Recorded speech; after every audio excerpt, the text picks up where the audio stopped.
Bombón nace en la Barca, San Pedro de Macorís, como dice él, en un callejón, en una batea, es lanchero. Lancheros también son los que vienen piloteando las lanchas cargadas de drogas de Sudamérica, República Dominicana. Y ya contando con algunos 20 años, Bombón comienza a tener sus encontronazos con la justicia y es apresado con droga, siendo apenas un adolescente. Y luego hay otro evento de Bombón que lo agarran en la Romana con 17 kilos y en el camino hacen un acuerdo con la patrulla que lo agarra y llegan al destacamento nada más con 10 kilos y parece que ya después en el destacamento se siguen poniendo de acuerdo y a Bombón le dan una libertad y de una vez pita para España. Se va para Europa vía España. Pero antes de salir para España, Bombón recibe a Foquito en su casa. Y yo quiero ver cómo entonces se empatan Foquito y Bombón de Capotillo a la Barquita en San Pedro de Macorís, los dos en olla. Entonces ahí Foquito comienza y se mete, duerme en el mueble de Bombón, como lo ha dicho él, y comienzan y hacen pininito, pero no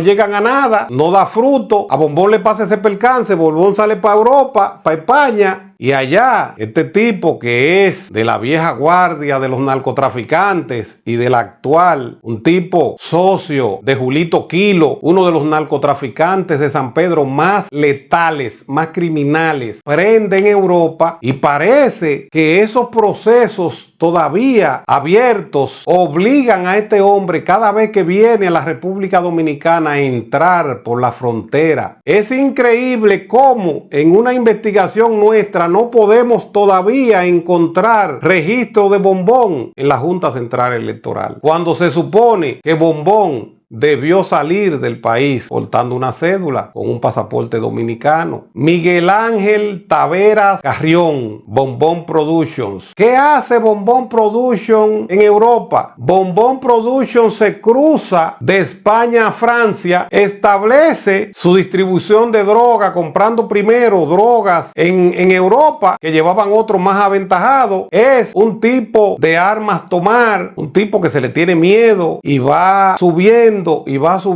hasta que hace su propio cartel y comienza a recibir drogas por maleta en los aeropuertos de Francia. La bajan a raudales, la bajan por pila, como dicen ellos mismos los tigres. Entonces, ¿qué sucede? Que cuando usted comienza a manejar ya maletas de kilos, cientos de kilos de cocaína en una semana, en un mes, el problema ya no es distribuir esa droga. El problema de los narcotraficantes como Bombón es efectivo lavarlo, es efectivo ponerlo a salvo. Y este tipo, que yo se lo voy a poner ahora para que ustedes lo vean porque es tan sagaz que no, la entrevista de él son del 13 para atrás. Yo llego a ser productor debido a que yo soy de San Pedro de Macorís y yo conozco la música de Villano, la música también de Vaquero, que yo le escuché a amigos míos que me la enviaban cuando yo estaba en el extranjero y yo era un fanático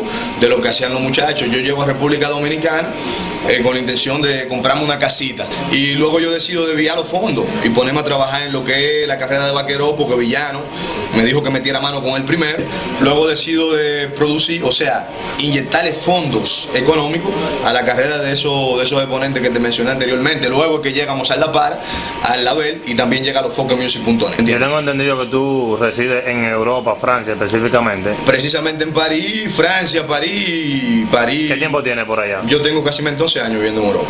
12 años. ¿La compañía la fundaste allá o aquí? La compañía la fundé en Europa en el 2008. Cuando están manejando todo ese dinero, este tipo que cruza por la frontera, que sale por la frontera, que entra por la frontera, que no usa los aeropuertos convencionales en la República Dominicana, tiene una casa en Juan Dolio, cerca del Hotel Coral. Y de ahí es, porque es Moca, parece que ha dado tumbe y anda siempre friqueado, huyendo, que dirige su emporio. Tiene una jipeta Toyota con nivel 3 de revestimiento para para balística, o sea, para que no le entren los tiros. Cuando esta gente agarran ese negocio en Europa, el dolor de cabeza es sacar el dinero de Europa y después lavarlo. Esta gente tenían problemas con el efectivo y este tipo es habilidoso, ese que ustedes lo ven ahí, todo maltramado, todo faginoso, que no sabe hablar, es habilidoso. Ese bombón habla creol o lo maja, lo machuca ahí de tanto que cruza por la frontera. Agarra y dice, oye, vamos a inventar una fuñenda para nosotros traer estos cuartos para acá, y comienzan, le inyectan, y comienza los foques radio show, y comienza esto aquí, y llega un momento que hacen una inversión de $5 millones, bombón, y compra todo lo urbano, todo el que se dejó comprar, y ahí comienza el desfile. Y esto que yo le estoy diciendo lo sabe la DEA y le va a dar duro la DEA. ¿Y qué pasa? Que compran a lo urbano y van a Europa. Y ustedes lo ven que estos urbanos vienen y van y vienen y van, y una gira, y bombón allá haciéndole giras ficticias y haciendo giras de verdad, pero que los tigres van y se ganan 1.500 euros, se ganan 3.000 euros por una fiestecita, y de allá vienen con 200.000 euros cada uno. Lo que se ganaron, entiendo yo, también un porcentaje de lo que están transportando, pero ustedes no ven que ellos no hacen mucha gira en Estados Unidos, que lo de ellos Europa.